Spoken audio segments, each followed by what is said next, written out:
Hey everyone, thanks for tuning in. If you're new here, consider subscribing. It really helps keep these stories coming. And while you're here, let me know in the comments where you're listening from. Now, sit back, relax, and let's get into the story. My name is Wade Granger, and if you had met me 2 weeks before everything came apart, you would have thought I was the last man in Indianapolis likely to vanish on purpose. I ran a small utility trenching outfit, mostly directional boring, short sewer taps, waterline repairs, and emergency dig work for contractors who were always behind schedule and always convinced their delay was somebody else's fault. I lived out of a pickup, a storage yard on the southwest side, and a phone that never stopped ringing. I was 42, divorced, behind on one equipment payment, and still dumb enough to believe that if I just kept taking work, I could outrun every bad decision I had made since my 20s. Then my ex-wife called me on a Tuesday night and told me to stop what I was doing, go somewhere quiet, and listen carefully because she was only going to say this once. Marlene Granger had been an administrator at Community Hospital East for almost 11 years. She was not a dramatic person. In 16 years of marriage, I had seen her cry twice, panic never, and raise her voice only when somebody had really earned it. We had divorced because I was gone too much, too stubborn, and too comfortable putting work ahead of everything else. We did not hate each other. We had simply worn each other out. By the time she called, our relationship had settled into something practical and sad, the kind of peace you make after you stop expecting to fix what broke. She did not call me late at night unless it mattered. I was parked outside a supply warehouse off Kentucky Avenue, eating gas station chicken and answering emails when her name lit up my screen. I almost let it go to voicemail because I was tired and figured it was about insurance paperwork we still had tangled together. Instead, I picked up, heard nothing but air for 2 seconds, and then her voice came on low and flat. "Wade, you need to prepare for being on your own for at least a month." I laughed because that sounded like Marlene trying to tell a joke, and she never joked on the phone. "What happened, weather event?" "No, listen to me. Something is coming through intake faster than the state is saying. They are calling it neurological, then violent agitation, then sudden collapse, then post-collapse aggression. The language changes every 6 hours. It is not contained to one county. I've seen the transfer logs. They are moving people through unofficially to keep the numbers from landing in one place." I sat up in the truck. "What are you telling me?" "I'm telling you, I've watched 3 senior people who never overreact start moving their families quietly. I'm telling you, security procedures changed this morning. I'm telling you, I heard a call from downtown that made a room full of doctors go silent. And I'm telling you that if you are smart, you will disappear before everyone else decides to panic at the same time." I still wanted to treat it like gossip. I wanted to say, hospitals always feel like the end of the world from the inside. But there was something in her voice I remembered from years ago, from a winter storm when our furnace died and she had walked into a dark house, looked around once, and started solving the problem before I could finish pretending it was fine. "How much time?" I asked. "I don't know," she said, "but if I were you, I would act like I had 2 weeks and not 1 day more." "Do you believe it's that bad?" "Yes." That one word did more to me than anything else. Marlene did not guess. Marlene did not pass along rumors. If she said yes, then in her mind the math was already done. "Come with me," I said, before I thought about it. There was a pause. "I can't. Not yet." "Marlene?" "I can't, Wade. I'm not saying never. I'm saying not tonight. I have people depending on me here and I still have to get something done first." "Then tell me where to meet you when you're ready." Another pause. "I'm not making promises I might not be able to keep. you need to worry about staying alive. Pick somewhere that does not depend on the power grid, regular deliveries, or other people behaving well. Keep it small, keep it hidden, and if anyone asks why you're preparing, you tell them supply chain, civil unrest, weather, anything normal. Do not tell anyone what I told you. I looked out through my windshield at forklift lights moving across the warehouse dock. Everything looked ordinary. Men in safety vests were wrapping pallets. A box truck backed into a bay. A train horn carried from the west side. The city looked like a city. It did not look like 14 days from failure. "I'm serious, Wade," she said. "The first bad week is going to happen because people think they can wait one more day." Then she hung up. I sat there for maybe 10 minutes, phone in my hand, chicken cooling in its paper tray, and trying to convince myself that smart people can still be wrong. Then I called my dispatcher, told him I was shutting jobs down for an equipment inspection cycle, and started driving with no plan except one. If I was going to disappear, I needed somewhere no one would think to look. I knew underground spaces better than most people because my whole working life had been built around where pipes, lines, conduits, and drains went once the surface work was done. Real bunkers were expensive, obvious, and usually advertised by the people who built them. Storm shelters were too small. Basements were too common. Rural properties were only good until desperate people began checking every shed with a lock on it.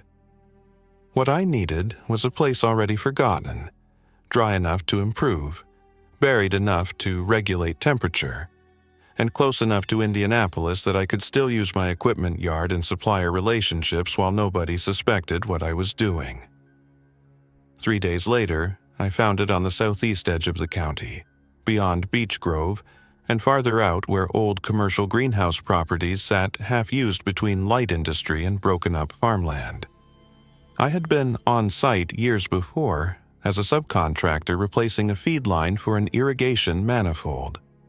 The property had once belonged to a family-run horticulture business that had expanded too fast, taken on debt, and folded. Most of the glass had been stripped or shattered. The boiler house was boarded. The office had raccoon damage. But what I remembered was the limestone beneath the site. That whole part of central Indiana sat over stone and old drainage cuts, and on the far side of the property, under a collapsed service corridor, there had been a crawlspace dug back into the rise at the edge of the greenhouse foundations.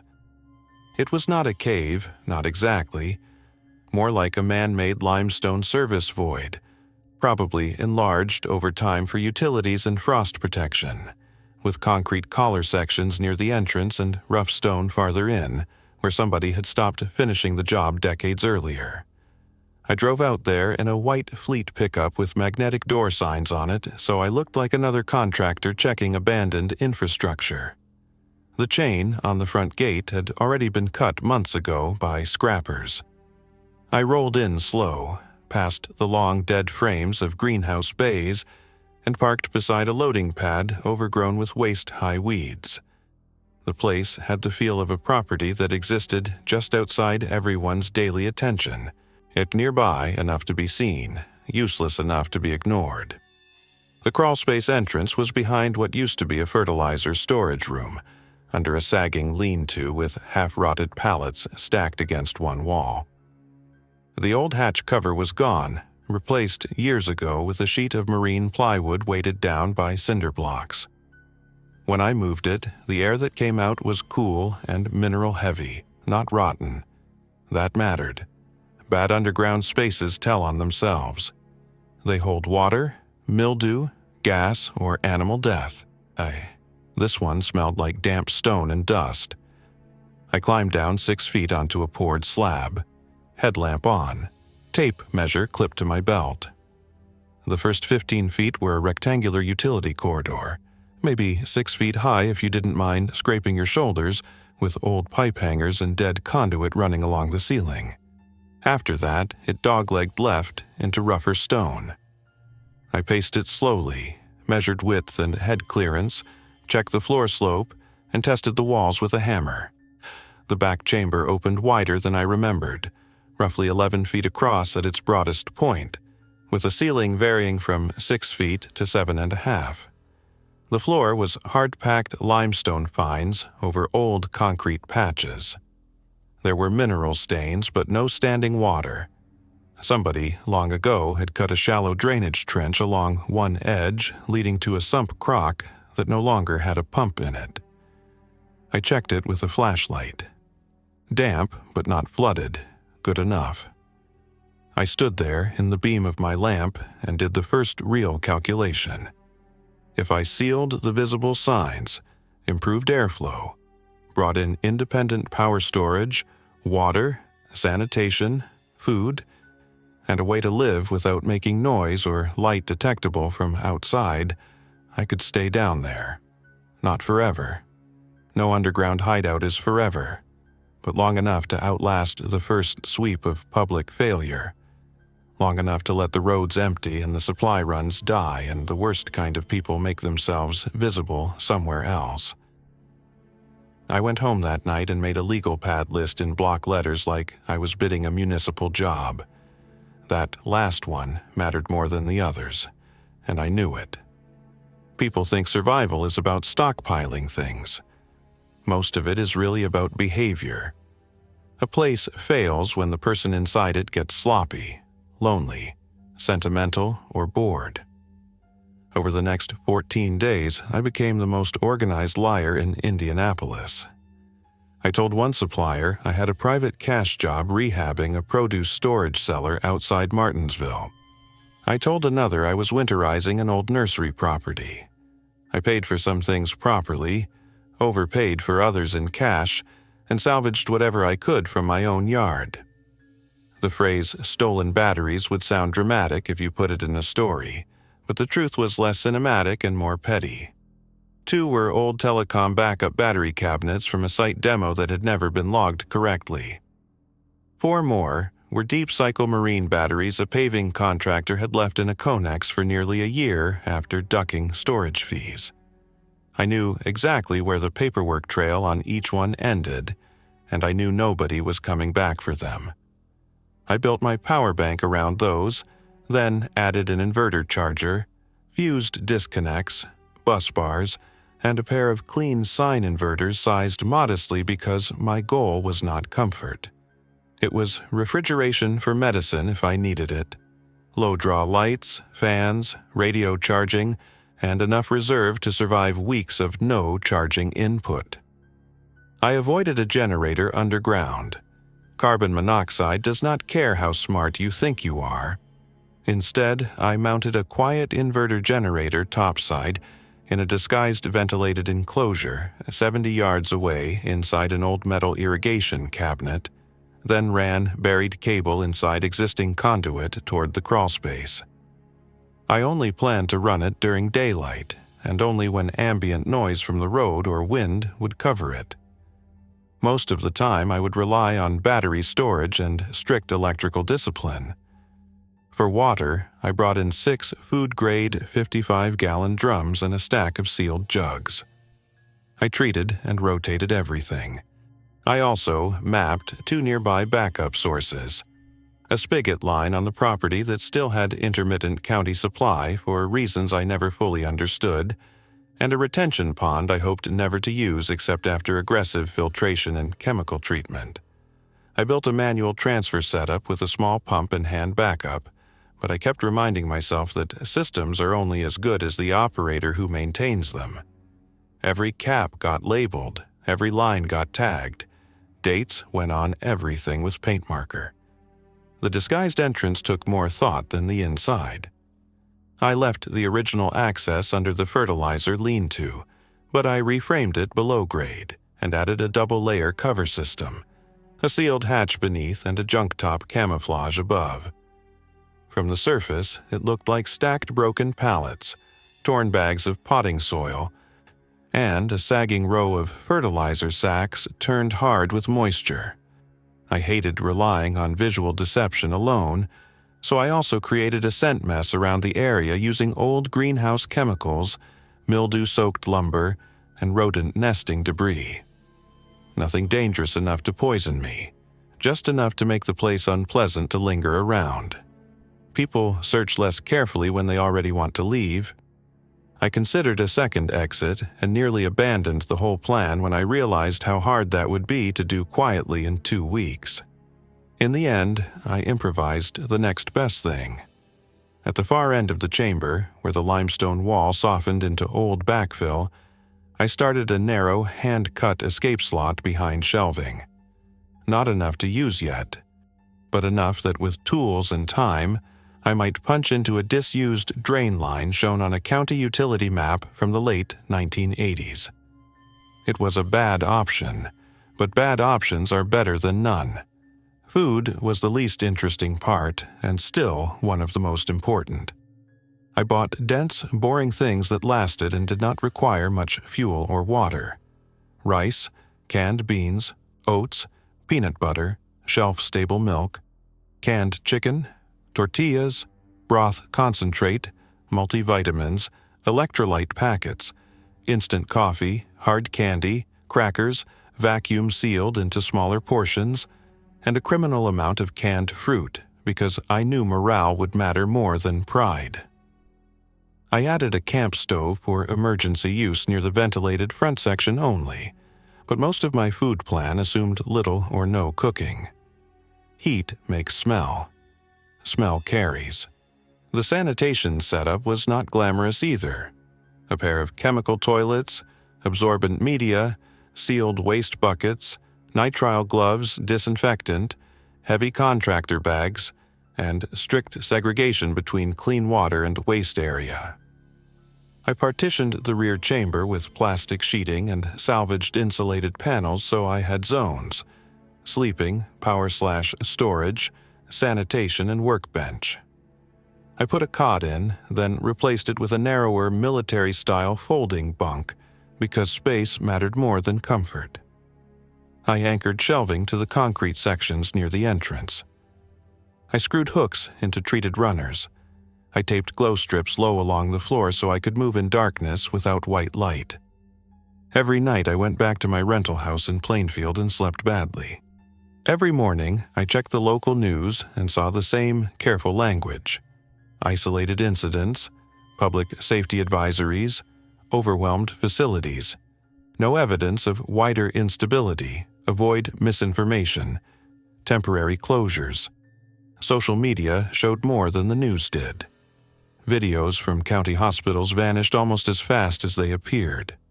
One clip showed a waiting room in chaos and got labeled fake within an hour. Another showed police outside a care facility while staff yelled from the roof. You could still convince yourself it was all disconnected. You could still tell yourself the system bends all the time without breaking. On day 9, I met Marlene in a diner off East Washington Street just after sunrise. She looked older than she had 2 weeks earlier. Not older in the face exactly. Older in the way people move when sleep has become a suggestion instead of a fact. "You did it," she said after sliding into the booth. "You actually listened." "Don't sound so surprised. I'm divorced from you. I'm allowed to be surprised by responsible behavior." That got the closest thing to a smile out of both of us. Then it disappeared. "You coming?" I asked. She wrapped both hands around her coffee. "I have my sister's boy with me now. Dylan, his school closed. My sister's in Louisville trying to get home and I can't reach her. I've been moving them between places because I didn't want to settle until I knew more." "How much more do you need?" She looked out the window at the gray morning traffic. "There was a transfer to Methodist last night.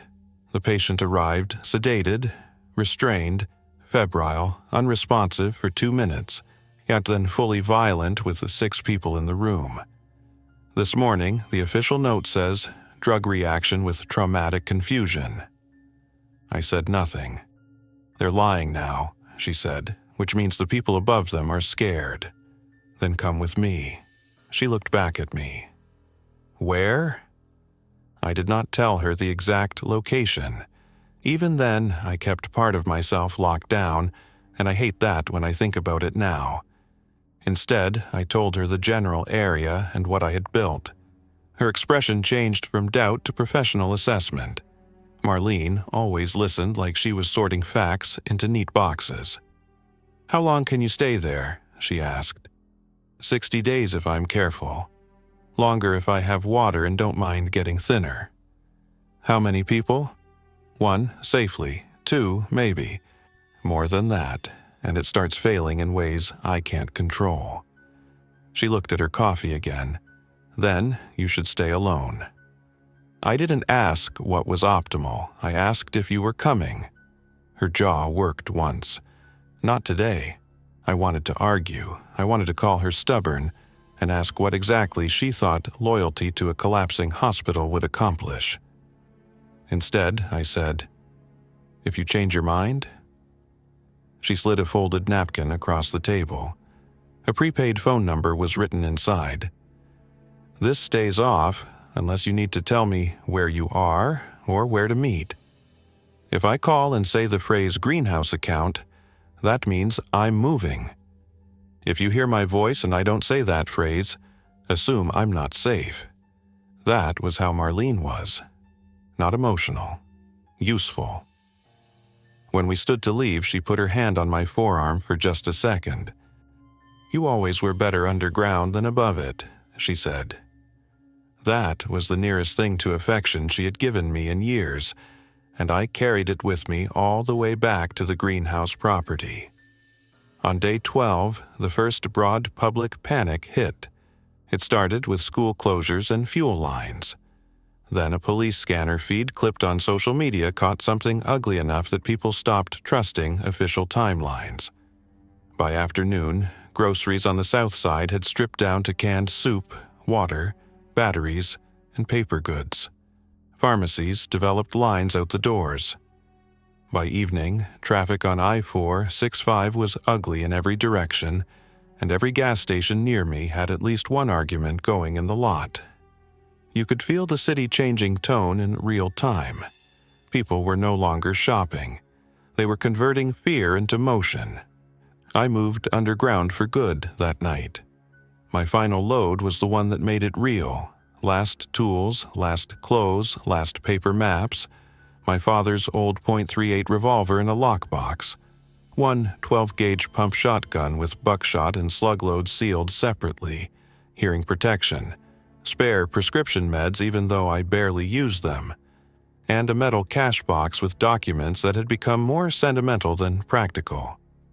I am not a gun collector and never was.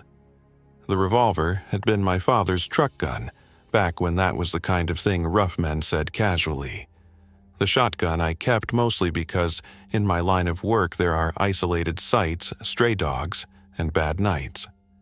I brought both because the world was shifting, and because realism means admitting that a man alone underground thinks hard about what happens if somebody finds the door. The first night below ground, I did not sleep much. The stone held a steady, cool temperature, somewhere in the high 50s, and the air moved just enough through the vent system I had built to keep from feeling sealed alive. Every sound was new. Small, settling ticks, the soft whir of a vent fan on low draw, distant road noise carrying faintly through stone when the wind was right. I had a schedule taped to the wall by my bunk. The outbreak, if that is what we are still calling it, did not arrive in one dramatic scene. It came in layers. First, the sirens increased. Then they stopped being distinct because there were too many at once. Then traffic noise collapsed. Then there were 2 days where helicopters moved almost continuously. Then those became less frequent too. The AM stations turned into a mix of official reassurance, see contradictory county notices, and callers trying to get loved ones checked on by people who no longer had the staff to do it. One local host kept insisting order would be restored within 48 hours. By the next morning, his show was a pre-recorded emergency bulletin loop. I surfaced only in short, controlled windows at first light. The greenhouse property looked dead. No tire tracks, no scavengers, no one. The city in the distance looked wrong, though. Not smoking in a movie way, just inconsistent. Some areas dark. Some areas oddly bright at night because commercial security lighting still ran while homes around them went black. I could hear occasional pops from far off that might have been gunfire, transformers, or engines backfiring. It all blended into uncertainty. On day 4 underground, and the prepaid phone buzzed once in my jacket pocket where I kept it hanging on a hook. My stomach dropped so hard I nearly knocked over a water jug. I answered on the second ring. Silence. Then Marlene's voice, raw with static. "Wade? Yeah? Greenhouse account." I closed my eyes for one full second. "Where are you?" "In a parking structure near Irvington, not alone. Dylan is with me." "Can you drive?" "Yes." "Do not come straight here. Listen carefully." I gave her a route that zigzagged county roads and side streets, with 2 dead drops in case she got followed. The last instruction was simple. If anybody tailed them past the second turn, keep driving and do not come at all. "How bad is it?" I asked. She did not answer right away. Bad enough that I left. That told me everything I needed to know. I waited the rest of that day in a state I cannot describe without sounding weak. Fear, yes. Hope, yes. Also anger, because I knew bringing her and a boy in would break my clean equations. I had built for 1. I could handle 2 at a cost. Dylan made 3, and 3 people change everything. Water, waste, noise, routine, emotion. But it was Marlene, and it was a kid, and there are some calculations you stop pretending to make. They arrived at dusk in Marlene's old Subaru, mud-splashed and missing 1 mirror. Dylan was 10, skinny, quiet, and carrying a backpack with both straps on like he was reporting for school instead of the end of normal life. When I opened the disguised surface cover, he stared down into the dark and said, "That's where we're living?" "For now," I told him. Marlene looked wrecked. Not injured, just drained. We got them below, sealed the hatch, and for the first time the chamber felt small. Dylan adapted faster than either of us. Kids accept new rules when adults stop pretending the old ones still apply. We gave him a narrow sleeping pad in the partitioned section beside Marlene's cot. I explained the toilet protocol, water rules, light rules, and silence rule during daytime surface checks. He nodded like I was explaining house chores. Only once did he ask the question that mattered. "Are there sick people outside?" he said. Marlene answered that one. "Yes, like monsters?" She took a slow breath, like people who are very dangerous now.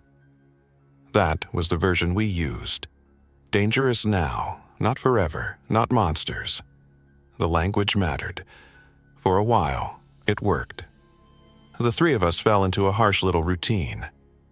I handled maintenance, surface observation, and electrical load. Marlene turned one shelf section into a medical corner with supplies she had smuggled out in rolling phases from the hospital before leaving. Dylan read old paperbacks, did math out of sheer boredom, and asked practical questions no adult liked answering. How long before school opens again? How long until Grandma calls? Whether the power company still exists if some places still have lights.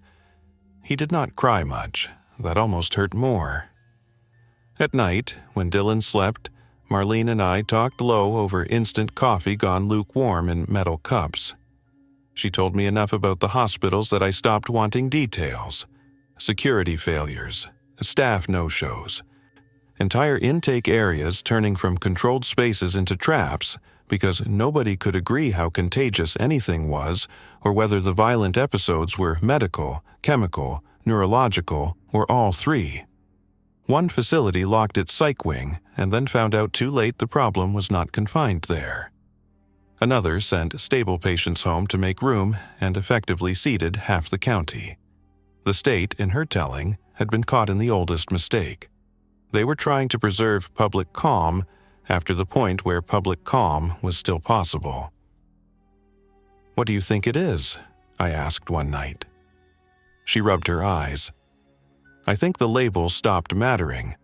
By the time you can define it properly, the system that defines it is already failing." That was a hospital answer. True and useless at the same time. We lasted 18 days with no outside contact beyond radio traffic, and one distant sighting of a group crossing the property line who never found us. I began to believe the hard phase might actually pass us by. Indianapolis was still there, wounded and unstable, but thinning. Roads were quieter, fires were fewer. Even the radio had become less frantic, more patchy. That is what almost got me killed, not panic, relief. The problem entered my world in the shape of my younger brother, Travis. Travis Granger had spent most of his adult life being welcomed briefly and then tolerated nervously. He was 3 years younger than me, charming when he wanted something, reckless when he had it, and built around the kind of confidence that looks like courage until consequences show up. He had done roofing, repo work, short stints in county lockup, and once sold used campers from a gravel lot near Mooresville, as if he were one signature away from becoming a legitimate businessman. We were not close. Blood is blood, but adulthood teaches you that some people can still drag you under with the same last name. I had not told Travis where I was. I had not told anyone. So when I heard a voice above the hatch one afternoon calling my name softly through the junk pile, my first response was disbelief. "Wade, Wade, I know you're under there." Marlene went still beside me. Dylan froze with a deck of cards in his hand. Then Travis said, "Don't make me keep talking out here." That meant he knew enough to be dangerous. I motioned everyone silent and climbed to the upper corridor with the shotgun in my hands, safety on, muzzle down. I did not open the hatch. I listened. "You got my truck parked half a mile down the lane," Travis said. "You think I don't know your habits?" I had parked that truck under tree cover beyond the property line on a rotation, never in the same place 2 days running. He had found it anyway. My stomach turned cold. "How many?" I called through the hatch. "4, including me." I almost laughed from the pure ugly nerve of that answer. "Who are they?" "People I'm trying to keep alive." That was not an answer. Travis loved broad language when details would hurt him. "Why are you here?" A beat passed. "Because I knew if anybody in this family would build a hole in the ground and vanish before the sky fell, it'd be you." There it was. Brotherly knowledge, sharpened into a weapon. I told him to back away from the hatch and move where I could see him through the inspection slit I had cut into the inner lid. When I finally looked, I saw him standing in the gray light of the fertilizer shed, 20 feet back, hands out. He looked thinner, beard overgrown, one cheek sunken from weight loss, but still unmistakably Travis. Behind him stood 3 strangers, a middle-aged woman in a red rain jacket, a man in his late 20s with a carpenter's belt still on as if he had forgotten to remove it weeks ago, and a girl, maybe 17, with a bandaged wrist and a 1,000-yard stare. No one looked bitten. No one looked openly sick. That did not mean much anymore. I went back down and looked at Marlene. She already knew my face well enough to read the whole problem. "You can't let 4 more in," she said quietly. "But I know. If he tells others, I know." Dylan watched us both, too silent. I climbed back up and told Travis the truth in a hard voice. "I can't take all of you." His posture changed immediately. Not angry, hurt. That was worse because Travis always weaponized hurt better than rage. "You can't take your own brother." I said all of you." The young man behind him shifted. The woman in the red jacket looked ready to faint. The teenage girl had not moved at all. "We've been moving for 9 days," Travis said. "Started near Greenwood, lost 2 cars, lost Kevin at a gas station because he wouldn't stop shouting. Nora here can barely walk straight some mornings from not eating enough. That girl's name is Lila, and if you tell me to leave her outside after what I saw in Emerson, I'll remember that the rest of my life." He always did this, stack people between himself and judgment. "How did you find me?" I asked. "Drove by your yard, empty, checked 2 old job sites. One guy said you'd asked weird questions about stone and drainage. Then I remembered that greenhouse property you bitched about for a week after that emergency water line collapse years ago. You said if anyone wanted to hide money or bodies in Marion County, half the abandoned commercial land would do it just fine." I had said that, probably in a bar, probably while mocking a bad design engineer. The things you throw away in conversation have a way of surviving longer than you do. "We need one night," he said.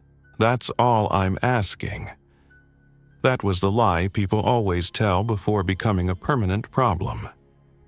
I should have sent them away right there. If this were a cleaner kind of story, that is what the smart version of me would have done, but the world had already become small and cruel, and Travis was my brother, and there were strangers behind him who looked more exhausted than threatening. So I compromised, which is how hidden shelters fail.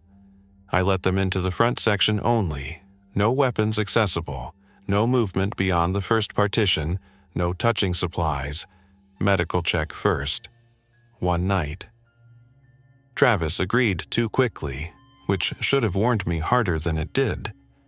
Getting 4 extra people into the upper corridor without exposing the full chamber felt like hauling floodwater into a boat. The air changed immediately. So did the smell. Human bodies, wet clothes, stress, old smoke, road dirt.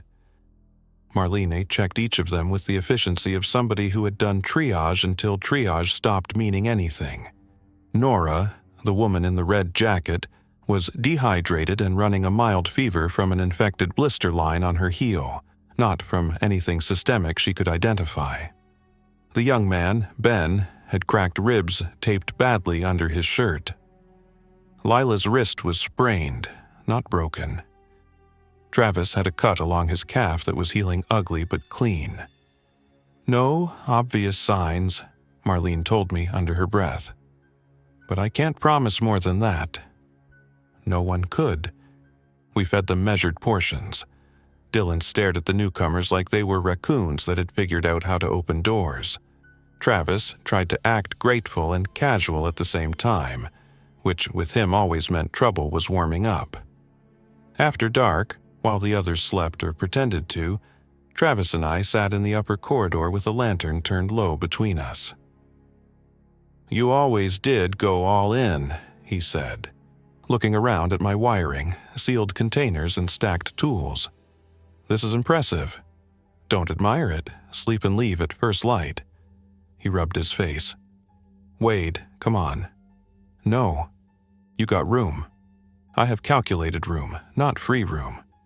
"Same difference." "No, it isn't." He leaned back against the concrete wall. "You know what your problem is? You still think if you do the math right, life owes you a result." I almost smiled at that because it was rich coming from him. "And your problem is you think being related to somebody is the same as earning from them." His eyes hardened. "I brought people because leaving them would have been wrong. You brought people because without them you'd have less of a moral shield." That landed. Travis looked away. For a moment, I saw the little brother he had once been, yet the one who followed me through muddy trenches in summer and thought every backhoe looked like a dinosaur. Then it passed. "Look," he said quietly, "I know what I've been. I know I'm not your favorite person to trust, But things out there are turning into packs, not just the sick ones, everybody. Good people too. One bad night and they become a crowd. One crowd and you're done. You think hiding works until someone desperate sees one thing you forgot to cover. I know exactly how hiding works. He looked at me strangely then. No, you know how building works. Hiding is different. Hiding means what you do when somebody knocks and you know they need help. That line stayed with me because I hated how close it got to the truth. At first light, I intended to put them back on the road. But during the final hour before dawn, while I was in the rear chamber checking charge levels, I heard the sound every underground man fears most. Metal on metal where no metal should be moving. I rushed forward to find Ben at the inner partition, staring at my battery bank and shelving through the gap in the plastic curtain. He had not crossed fully inside, but he had crossed enough. I wasn't stealing, he said immediately. You were counting, I said. His face gave him away. That was exactly what he had been doing. Travis came awake behind him. Marlene stepped out from her section with Dylan clutching her sleeve. The whole hideout had become one breathless courtroom in half a second. I told you the rules, I said. Ben lifted his hands. I woke up and had to use the bucket and saw light, that's all. That's not all. It doesn't matter, Travis said, getting to his feet. We're leaving. But now it did matter. Because once outsiders know the true size of your supplies, the geometry changes. They stop seeing one night of mercy and start seeing stored future. Nora began crying quietly, as if she understood before the others did. Lila stayed expressionless. Dylan looked from face to face and then at me, waiting to see what kind of adult I actually was. I made the call I should have made 12 hours earlier. You're leaving now. Travis's jaw tightened. It's still dark. Then move before dawn. That's a death sentence. No, it's consequences.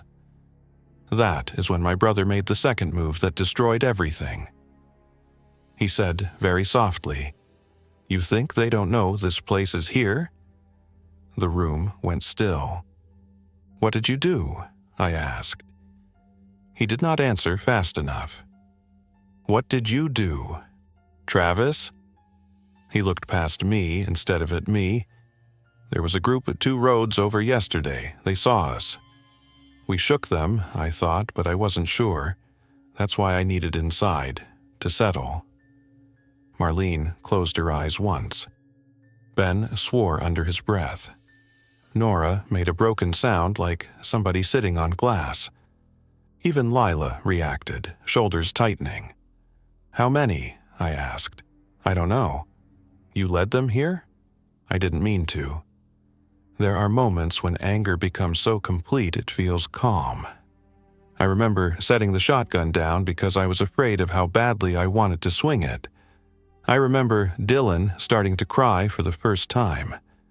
I remember Marlene stepping between us not because she feared I'd shoot Travis, but because she feared I might do something more personal.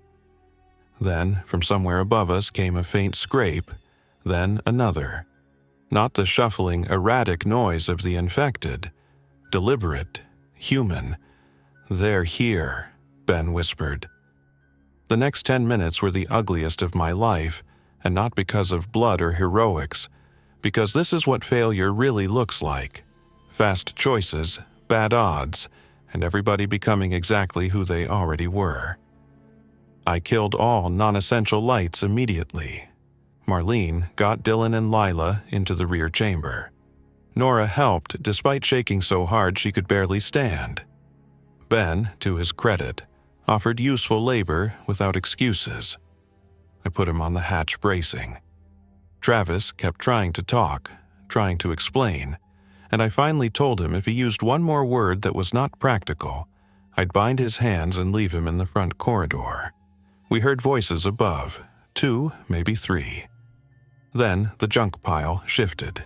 and somebody had found enough irregularity in the surface clutter to get curious. No one shouted. Professionals or experienced scavengers rarely do. Noise is for amateurs and panicked men. I took position in the upper corridor with the shotgun covering the hatch line. Not because I wanted a fight, because if they got the lid open and saw the full shaft, everything ended at once. The first rule of a hidden shelter is that concealment beats defense. Once concealment is gone, defense becomes expensive and short. A pry bar bit into the outer cover. I heard wood crack. Then, from farther off on the property, there came another sound. At first, I thought it was an engine. Then I recognized the pattern. Scattered impacts, broken glass, movement through debris, the kind of chaotic noise that meant the dangerous now had wandered close. The men above heard it too. One of them hissed something I couldn't make out. Footsteps shifted across the shed floor. That bought us maybe 60 seconds. I made a decision I had hoped never to use. At the upper corridor, I had rigged a maintenance fault switch into an old greenhouse transformer disconnect near the loading area, partly from habit, partly from paranoia. When tripped remotely from below, it dumped power from one still live exterior line into a dead light bank I had intentionally left shorted through corroded fixtures along the greenhouse frames. The result was ugly but effective. A burst of arcing flashes and popping noise 50 yards from the hatch line, bright enough in dim morning light to draw the eye, and confusing enough to suggest exposed, energized equipment. I hit the switch. The property snapped and flashed outside like a storm trapped in steel. One man above yelled. Footsteps ran.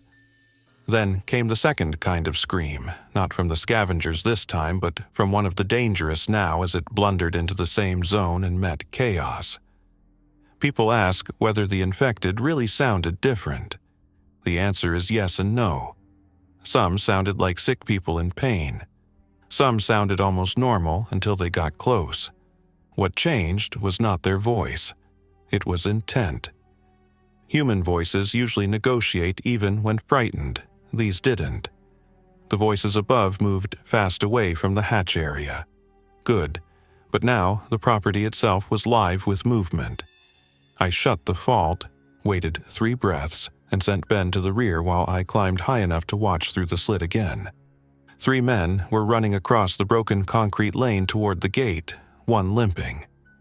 Beyond them, maybe 6 or 7 figures moved unevenly between greenhouse frames. Not a horde, more than enough. Then Travis did one useful thing that might have saved all of us. He crawled up beside me, saw the angle, and whispered, "If they come through that shed and hear us, this corridor becomes a funnel." But the old fertilizer room had a floor auger pit. I saw it when we came in. I stared at him. So if it's still open under the debris, it might make another noise source. Something to pull them sideways. It was a good thought, and I hated that it came from him. But survival does not care who deserves credit. We used a length of cord, 1 metal ration tin full of bolts, and a hooked pole from my trenching gear to rig a crude dragline through a crack near the shed wall into the adjoining room. When movement came above us again, slower and more erratic, I waited until it was nearly overhead and yanked. The tin skittered across concrete in the fertilizer room and dropped into the auger pit with a metallic rattle that sounded, in the silence, like a whole person falling. Immediately, the movement shifted that way. More crashing, more broken wood. Something or several somethings piled into the side room instead of the hatch cover.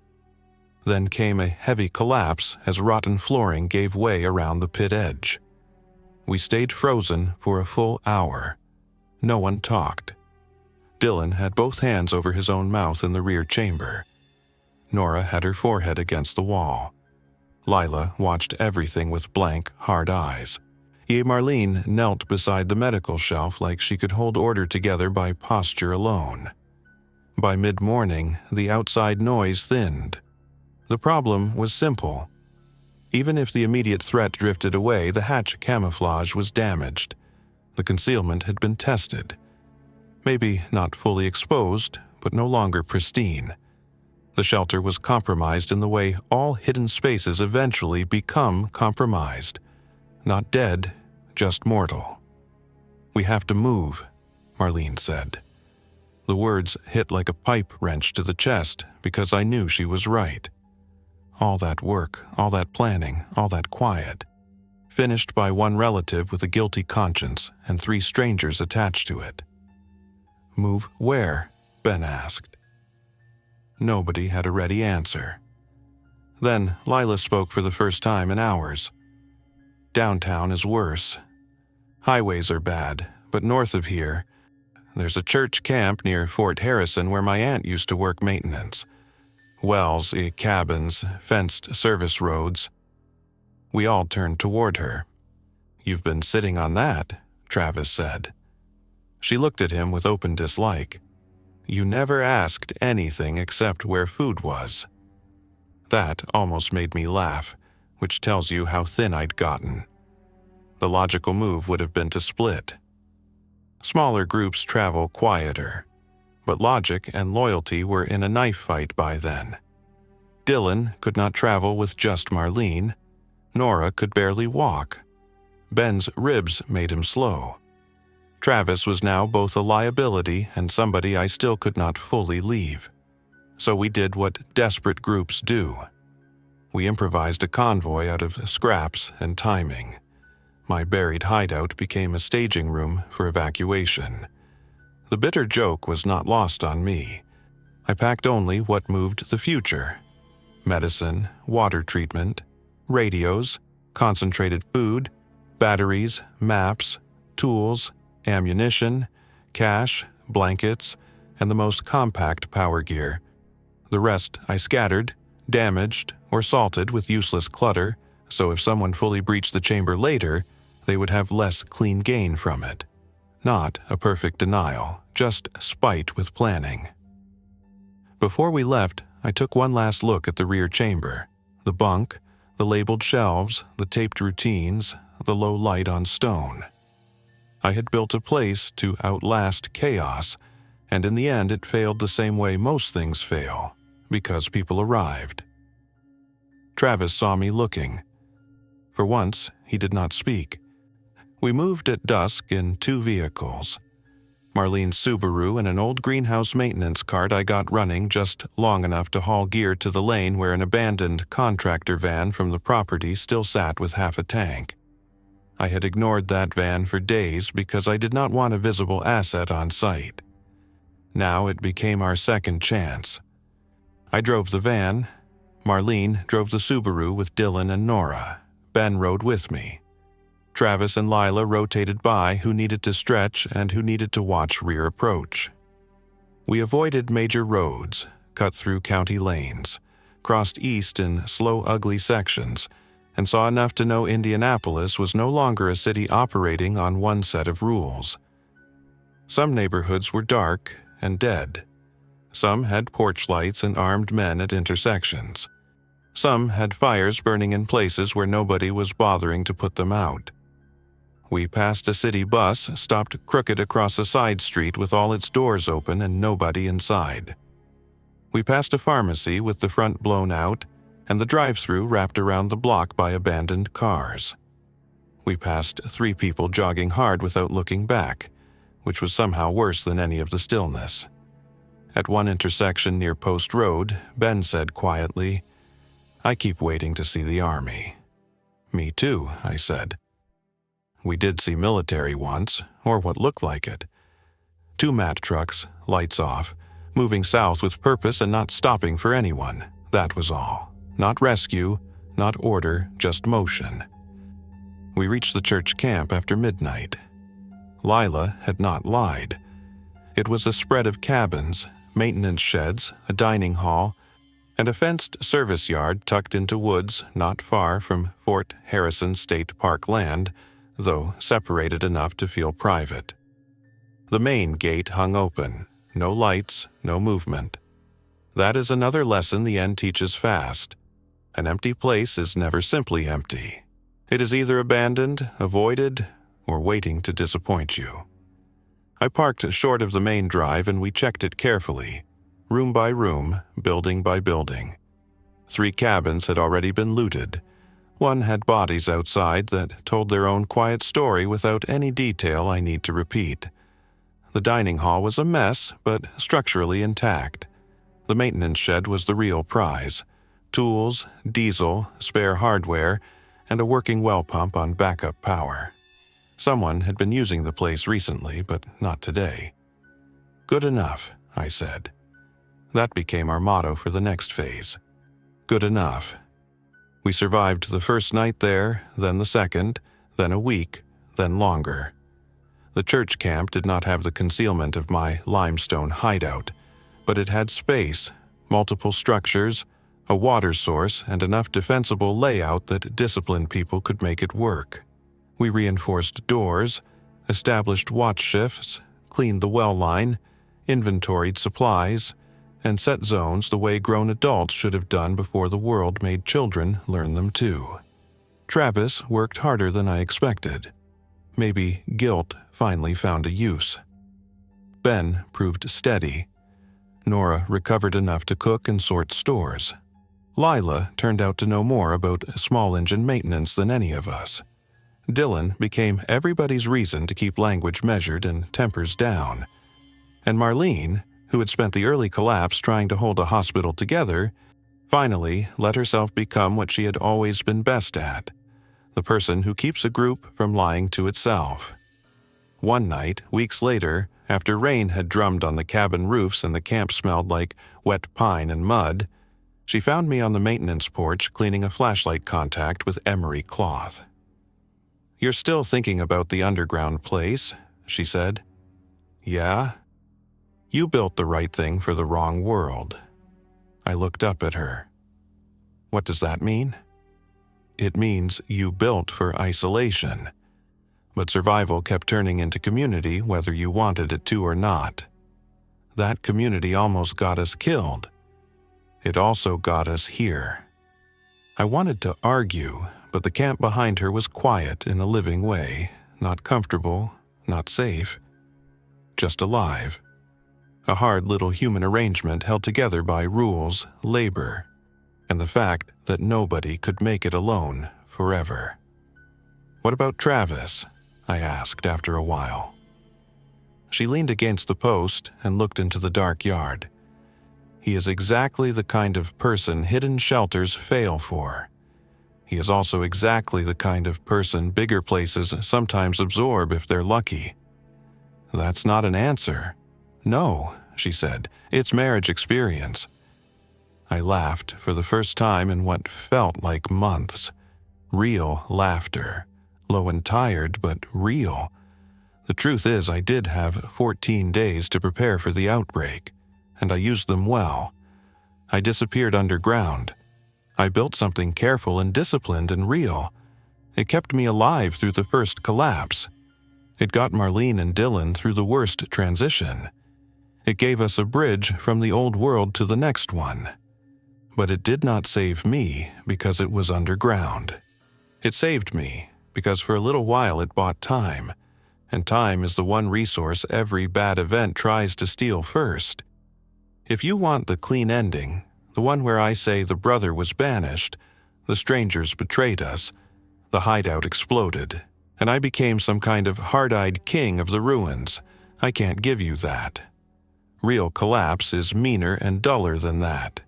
People disappoint you in ordinary ways. They redeem themselves in partial ways.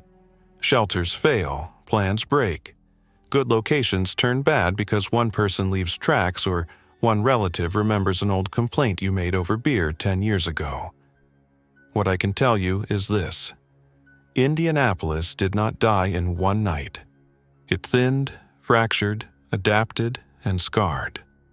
Some parts became dead zones. Some became barricaded neighborhoods. Some became routes you only used in daylight with a scout out front. The world after the outbreak was not one world. it was 100 smaller ones, each running on whatever rules the strongest, smartest, or most organized survivors could enforce. And me, Wade Granger, utility trenching contractor, bunker fool, ex-husband, angry brother, I learned something I should have known before all this started. Going underground can keep you alive. It cannot keep you untouched. Nothing can. Every door becomes a question eventually. Every hidden place becomes a test of what you owe the people who find it. Sometimes I still think about the limestone chamber beneath that dead greenhouse property, about the cool air, the careful shelves, the disguised hatch under fertilizer pallets. The little schedule taped to stone like rules could hold back the whole world. Maybe it is still there. Maybe someone found it and used what I left. Maybe the roof fell in. Maybe the property burned. I don't know. In a strange way, not knowing fits. Hidden places belong to uncertainty once you leave them. What I know is where I am now. I know the sound of boots on wet gravel outside the maintenance shed at the church camp. I know which cabin roof leaks during hard rain and which fence section needs another brace before winter. I know Dylan sleeps easier when someone checks the locks twice, not once. I know Marlene still makes lists on legal pads, and mine are neater now because she says, if I'm going to act like a foreman until the end of time, I may as well write clearly. I know Travis keeps volunteering for the ugly jobs, which does not erase anything, but it counts for something. I know Ben has almost healed. I know Nora sings softly while sorting canned food when she thinks nobody hears. I know Lila can rebuild a carburetor faster than my best yard mechanic ever could. Most of all, I know this. The 14 days mattered. Not because I built the perfect hideout. There is no perfect hideout. They mattered because I believed the warning when it still sounded inconvenient instead of obvious. That is what gave me the gap. That is what gave us a chance. If you ever get a warning from someone who never panics, do not waste time wishing it sounded more official. Do not wait for television people to agree on the wording. Do not wait for your neighbors to validate your fear by acting frightened first. A quiet preparation looks foolish right up until the hour it becomes the only reason you are still here.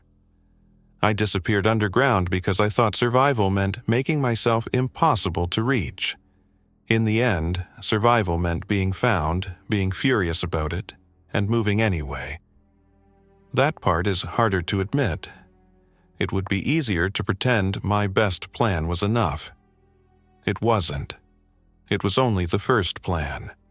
The rest happened because people arrived carrying hunger, guilt, injuries, bad timing, and the terrible habit of needing one another. Thanks for listening. If you enjoyed this story, don't forget to like and subscribe. Your support keeps these creepypastas coming. Until next time, stay alert, stay safe, and never ignore the feeling that something is watching.